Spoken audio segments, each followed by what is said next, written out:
ভক্তমণ্ডলী, আজ আমরা আস্বাদন করব যমলোর্জুন ভঞ্জন লীলা। এর আগে আমরা আস্বাদন করেছি ভগবান শ্রীকৃষ্ণের দামবন্ধন লীলা। আজকে যমলোর্জুন ভঞ্জন লীলা আস্বাদন করব। শ্রী বালগোপাল উদুখলে মায়ের বন্ধনে বাঁধা আছেন। নন্দ মহারাজের আঙিনায় দুটি অর্জুন বৃক্ষ যমজ রূপে আছে। বৃক্ষের মূল দেশ একটি, তার কাণ্ড থেকে ভাগ হয়ে দুটি দিকে চলে গেছে, তাই যমজ বলা হয়। যমজ বা যমল একই কথা। এরা কিন্তু আসলে বৃক্ষ নয়, নারদ ঋষির অভিশাপে বৃক্ষ হয়ে আছে। এরা হলো নলকুবের, মণিগ্রীব, দুই যমজ ভাই। দেবতাদের কোষাধ্যক্ষ কুবেরের পুত্র। গোপাল হঠাৎ ওই বন্ধন দশায় থেকে তাদের দিকে দৃষ্টি দিলেন। শুকদেবের মুখে এই কথা শুনে মহারাজ পরীক্ষিত প্রশ্ন তুলেছেন। মহারাজ পরীক্ষিত বললেন, হে ব্রহ্মণ, সেই কুবের আত্মজদয়ের শাপগ্রস্ত হওয়ার কারণ কি? তারা এমন কি নিন্দিত কার্য করিয়াছিল যাহাতে ভাগবত শ্রেষ্ঠ দেবর্ষি নারদেরও ক্রোধ উৎপত্তি হইয়াছিল? এ সকল কথা আমাকে বলুন। শ্রী শুকদেব বলিলেন, হে রাজন, রুদ্রানুচর ও কুবের তনয় বলিয়া অতি গর্বিত সেই নলকুবের ও মণিগ্রীব বারুণী মদিরা পানে মত্ততাবশত মদ বিঘূর্ণিত লোচনে কৈলাস পর্বতস্থ মন্দাকিনী তীরবর্তী মনোহর কুসুম কাননে রমণীগণের সহিত বিচরণ করিত। তাহাদের সহিত থাকিয়া রমণীগণও গান করিত। একদিন তাহারা কমল বনসমূহে পরিশোভিত মন্দাকিনী সলিলে অবগাহন করিয়া জল ক্রীড়ারত হস্তিনীদের ন্যায় যুবতীদিগের সহিত বিহার করিতে লাগিল। হে কুরু বংশধর পরীক্ষিত, তৎকালে ভগবান দেবর্ষি নারদ যদৃচ্ছাক্রমে তথায় উপস্থিত হইয়া সেই কুমারদ্বয়কে দেখিতে পাইলেন এবং তাহাদের মদোন্মত্ত বলিয়া বুঝিতে পারিলেন। দেবর্ষিকে আসিতে দেখিয়া বিবস্ত্রা রমণীগণ লজ্জিতা ও সাপ ভয়ে ভীত হইয়া সত্বর বস্ত্র পরিধান করিল, কিন্তু নগ্ন কুবের পুত্রদ্বয় বস্ত্র পরিধান করিল না। মদিরা মদে মত্ত ও ঐশ্বর্য মদে অন্ধ সেই কুবের পুত্রদ্বয়কে দেখিয়া দেবর্ষি নারদ তাহাদের প্রতি অনুগ্রহ করিবার নিমিত্ত শাপ প্রদানে উদ্যত হইয়া এইরূপ বলিতে লাগিলেন। নারদ বলিলেন, অহো, প্রিয় উপভোগ্য বিষয়ে আসক্ত পুরুষের ঐশ্বর্যজনিত মত্ততার তুল্য সৎ কুলাদি সংভূত গর্ব বা অন্য রজগুণের কার্য বুদ্ধিনাশক নহে। যেহেতু সেই ঐশ্বর্য গর্ব জন্মিলে স্ত্রী সংভোগ, দ্রুত ক্রীড়া ও মদ্যপানে আসক্তি সহজেই আসিয়া উপস্থিত হয়। ঐশ্বর্য মদে মত্ত অজিতেন্দ্রিয় নির্দয় ব্যক্তিগণ এই অনিত্য দেহকে অজর অমর মনে করিয়া পশু হত্যা করিয়া থাকে।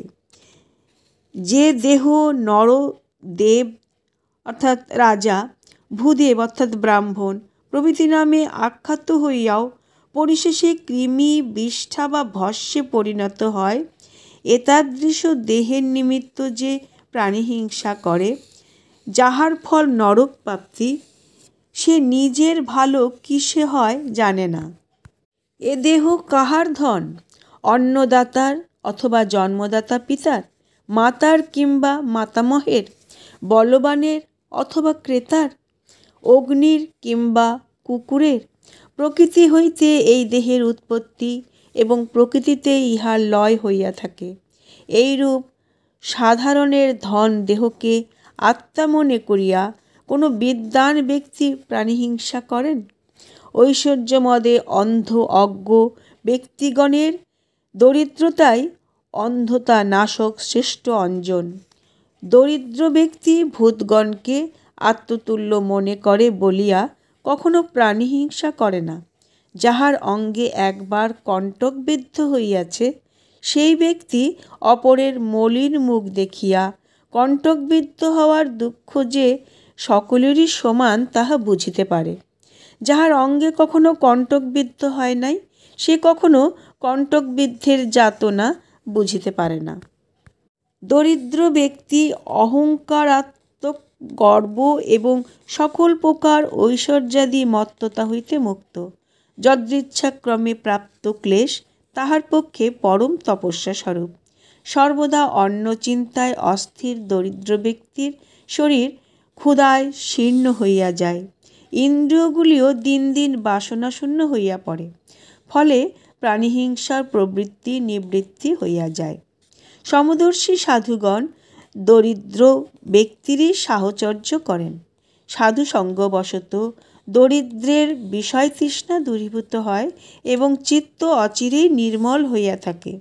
সতত ভগবান মুকুন্দের চরণাভিলাষী সমচিত্ত সাধুগণ সর্বপ্রকারে উপেক্ষার যোগ্য, ধনগর্বিত ও অসৎসঙ্গপরায়ণ অসাধু ব্যক্তিগণের নিকট কেনই বা গমন করিবেন?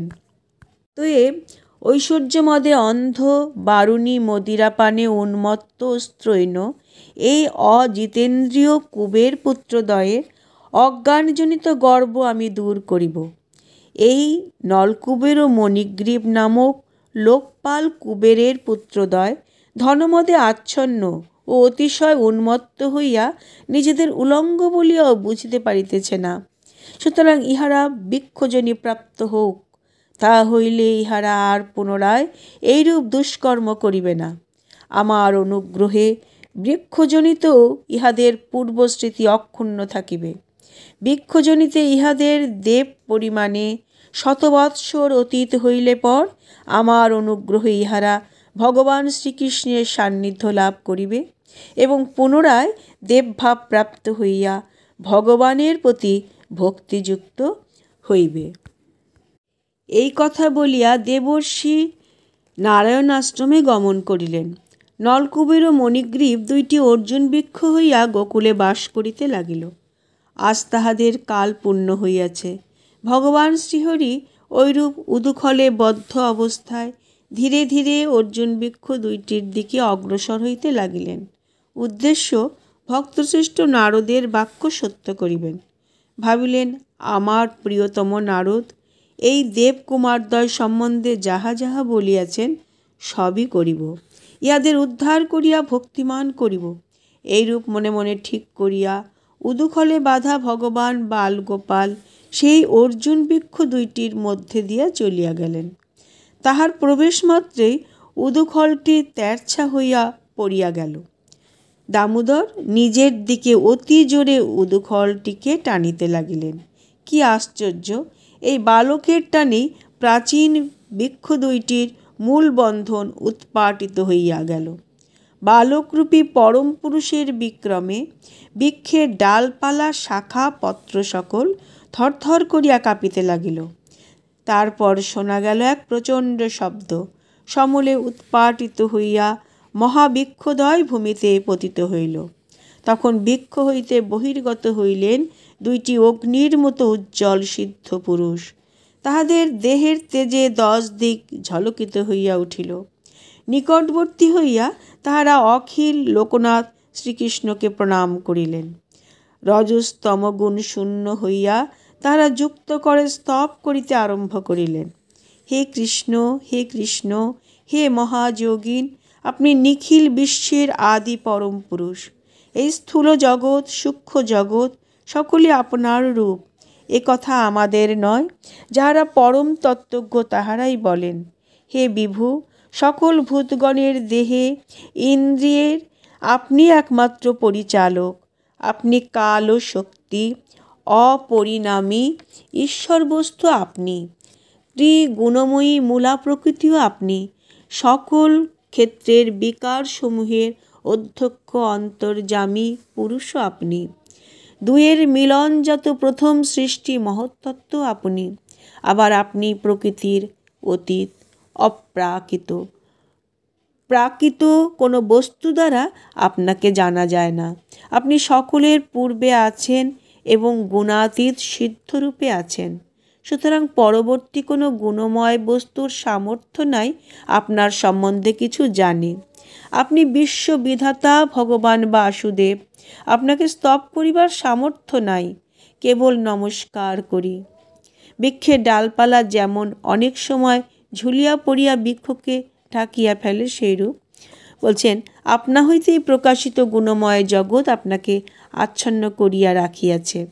আপনি প্রাকৃত শরীর রহিত, অথচ অবতার রূপ গ্রহণ করেন প্রাকৃতবৎ মৎস্যাদি রূপেও। আপনার অবতার স্বরূপে এমন অতুলনীয় বলবীর্য প্রকাশ পায় যাহা অনন্য সাধারণ, যেমনই যমলার্জুন উদ্ধার। এই সব দ্বারাই আপনাকে চেনা যায়।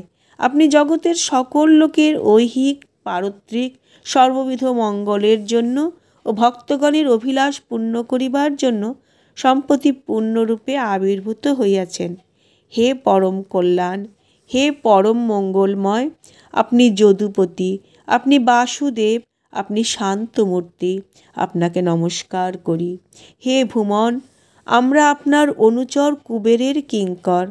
আমাদের প্রতি দৃষ্টিপাত করিয়া কিছু আজ্ঞা করুন। আমাদের মতো জীবের যে আপনার দর্শন লাভ হইল, ইহা একমাত্র দেবর্ষি নারদের অসীম অনুগ্রহের ফল।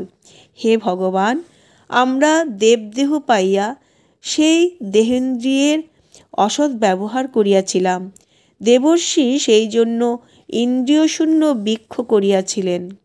আজ আপনার পাদস্পর্শে যখন আবার এই দেহেন্দ্রিয় ফিরিয়া পাইলাম, তখন এই করুন যেন আমাদের বাক আপনার গুণকীর্তনেই সার্থক হয়। আমাদের শ্রবণেন্দ্রিয় যেন কেবল আপনার কথাই শ্রবণেই আসক্ত থাকে। আমাদের হাত দুইটি যেন আপনার সেবা কার্যে নিযুক্ত থাকে। আমাদের মন যেন আপনার শ্রীপাদপদ্ম স্মরণেই ডুবিয়া থাকে। আমাদের মাথা যেন আপনার প্রণামেই ধন্য হয়। জগতের সর্বজীবে আপনি আছেন ইহা জানিয়া যেন সর্বত্রই শির অবনত রাখি। আমাদের চক্ষু যেন সার্থক হয় আপনার মূর্তিস্বরূপ সাধুগণের দর্শন লাভে। আনুকূল্যে সর্বেন্দ্রিয়ে যেন আপনার অনুশীলন করিতে পারি। শ্রী শুকদেব বলিলেন, হে রাজন, গোকুলেশ্বর গোবিন্দকে তাহারা এই প্রকারে স্তব করিলেন। তারপর উদুখলে বদ্ধ থাকিয়াও হাস্যময় বদনে শ্রীহরি তাহাদিগকে বলিলেন, তোমাদের সকল কাহিনী আমি পূর্বেই জানি। করুণাময় দেবর্ষি তোমাদের প্রতি অনুগ্রহ করিয়াছেন। ঐশ্বর্যমদে তোমরা অন্ধ হইয়াছিলে। এই জন্য ওই হীন ঐশ্বর্য যাহাতে নষ্ট হইয়া যায়, দেবর্ষি সেইরূপ কৃপাই করিয়াছিলেন। অন্ধকারে চক্ষু যেন বন্ধনে থাকে, সূর্য দর্শনে সেই বন্ধন দূর হয়। সেইরূপ জীব ঐশ্বর্যমদে অন্ধ থাকে। যাহারা সাধু, সমচিত্ত, মদগত প্রাণ, তাহাদের দর্শনে সে অন্ধতা ঘুচিয়া যায়। এখন তোমরা নিজ গৃহে গমন করো। তোমরা মৎপরায়ণ হইয়াছ। আমার প্রতি তোমাদের বাঞ্ছিত যে প্রীতি, তাহা উৎপন্ন হইয়াছে। সুতরাং আর তোমাদের সংসার বন্ধন হইবে না।